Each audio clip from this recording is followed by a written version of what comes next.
Good morning po sa ating lahat. I just want to thank God above all the blessings, hardship, sorrows, and problems that I have. And God is powerful and perfectly indeed. God is so good all the time. And I just want to say thank you to our brother Bernard for bringing me here. God used him as a material para makapunta ko dito. And thank you to GMCC family, especially kay Pastor, for allowing me and accepting me to this community and to this church. And I have 3 wishes. First, para po yun sa kay Pastor at sa kanyang family. I wish sana bigyan pa ng mahabang buhay si Pastor, good health, and protect him and guide him para mas marami pa siyang matulungan na mga worker here at Korea. Pangalawa, para po sa lahat ng GMCC family at kay Pastora.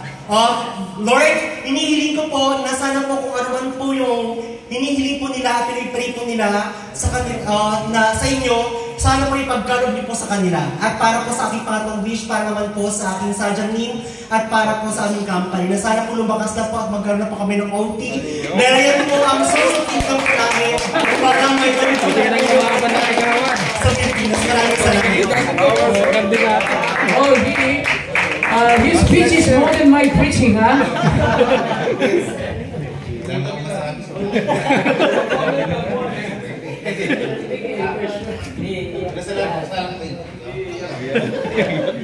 Salamat kay God, kay Pastor, sa lahat ng bumati sa akin, sa mga subscriber ko dyan ay birthday to me. Okay.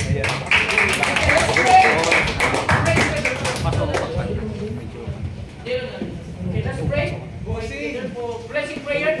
So, close our eyes again, once again, and I will pray for them.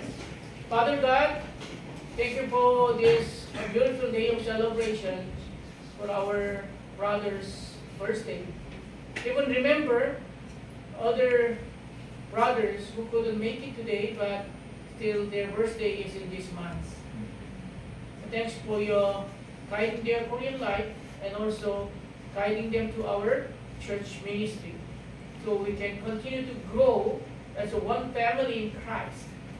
Bless upon them so they can continue to have the nice work and also support their family back home, and guiding them to have more blessings to come as they stay and work in the light of you, Lord. Thank you for the food that we are going to take. Bless upon us that we can have more power and strength in you as we are taking this food today. We pray all in the name of Jesus Christ. Amen.